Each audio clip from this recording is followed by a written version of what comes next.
Hello guys, welcome to Cryptolian Tamil. இன்றைக்கி நாம் பார்க்க போகிறது பினான்ஸில் எப்படி ஸ்டாப் லிமிட் ஆர்டர் செட் பண்ணுறது, எத்தனை டைப்ஸ் ஆஃப் லிமிட் ஆர்டர்ஸ் இருக்குது அப்படின்றதான் பார்க்க போகிறோம். ஸோ இன்றைக்கி பினான்ஸ் ஆப்குள்ளே வந்துடுங்க. அதை ட்ரேடுன்ற ஆப்ஷன் இருக்கு இல்லையா, அதை சூஸ் பண்ணிப்போம்.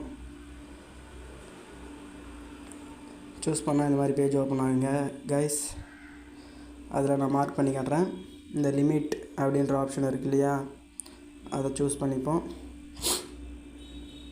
இதில் பார்த்தோன்னா limit, market, stop limit, stop market, trailing stop, OCO, algo orders அப்படின்னு இருக்கு இல்லையா. அதில் நான் ஸ்டாப் லிமிட் அப்படின்றத சூஸ் பண்ணுறேன். ஸ்டாப் லிமிட்னால் லாஸ் இல்லாமல் ட்ரேட் பண்ணலாமா அப்படின்னு சில பேர் கேட்பீங்க. ஆமாங்க, லாஸ் இல்லாமல் ட்ரேட் பண்ணுறது பேர் தான் ஸ்டாப் லிமிட். இதை சூஸ் பண்ணிட்டோன்னா உள்ள ஸ்டாப் யூஎஸ்டிடி அப்படின்னு இருக்கு இல்லையா, இதை கிளிக் பண்ணி என் பேலன்ஸில் பார்த்தீங்கன்னா டோட்டல் 2.05 USDT தான் இருக்குது. ஸோ அதில் நான் எக்ஸாம்பிளுக்கு 1.05 போட்டுக்கிறேன். லிமிட் யூஎஸ்டிடியும் அதே போட்டுப்போம், 1.05. அதோட டிஇஎக்ஸ் அமௌண்ட்டுனா எவ்வளோ இருக்குது, இங்கே கீழே பார்த்தோன்னா மேக்ஸிமம் பை பண்ண முடிகிறது நம்மளால் 1.95 உங்களுக்கு இருக்குது. நான் மார்க் பண்ணி காட்டுறேன். இந்த இடத்துல பார்த்தீங்களா, நம்மளோட எவ்வளோ பேலன்ஸ் இருக்கோ அதில் அவைலபிள் பேலன்ஸ் எவ்வளோ, அதுக்கு எவ்வளோ மேக்ஸிமம் பை பண்ண முடியும் அப்படின்றத வரும்.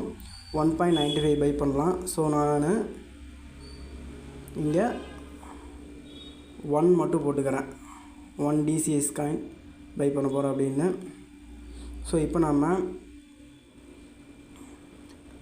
இந்த பை டிஇஎக்சி அப்படின்னு இருக்குது பார்த்தீங்களா, இதை கொடுத்தோன்னா ஆட்டோமேட்டிக்காக அந்த டைமுக்கு அந்த ப்ரைஸ் வரும்போது இந்த ஸ்டாப் லிமிட் ஆர்டர் நம்ம சூஸ் பண்ணி வைக்கும்போது ஆட்டோமேட்டிக்காக அது பை ஆகிடும் கேஸ்.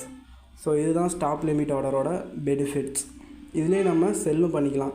செல் அப்படின்ற ஆப்ஷனை கொடுத்துட்டு நான் முன்ன பண்ண ப்ராசஸ் மாதிரி தான், எவ்வளோக்கு நம்ம பை பண்ண போகிறோம் ஸ்டாப் லிமிட் போட்டு வச்சுக்கலாம்.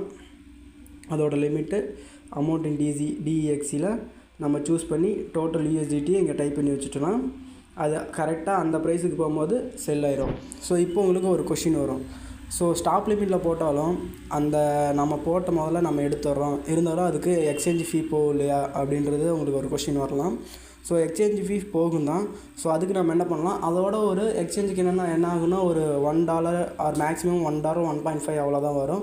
ஸோ அந்த ப்ரைஸுக்கு ஏற்ற மாதிரி நீங்கள் கொஞ்சம் ஹையில் லிமிட்டை செட் பண்ணி வச்சுருக்கோங்க. உங்களோட ஸ்டாப் லிமிட்டை செட் பண்ணி வச்சிட்டிங்கன்னா அந்த ப்ரைஸ் வரும்போது அது செல் ஆகிடும். ஸோ அப்போ உங்களுக்கு அது லாஸ் ஆக போகிறதில்ல. அதை நீங்கள் கேஸ் ஃபீயாக கன்வெர்ட் பண்ணிக்கலாம் கைஸ். ஸோ இதுதான் today's video, stop limit order set பண்ணுறது. ஸோ இப்போ டைப்ஸ் ஆஃப் லிமிட் இதில் பார்த்தோன்னா இந்த ஸ்டாப் லிமிட் இருக்குல்லையா, இதையே கிளிக் பண்ணோன்னா limit, market, stop limit, stop market, trailing stop, ICO, algo orders, இந்த மாதிரி மொத்தம் 7 ஆப்ஷன் இருக்குது கைஸ். ஸோ இதில் உங்களுக்கு எது அவைலபிளோ சூஸ் பண்ணி யூஸ் பண்ணிக்கோங்க. So this is for today's video. Thank you for watching. Please share, like and subscribe Cryptolian Tamil.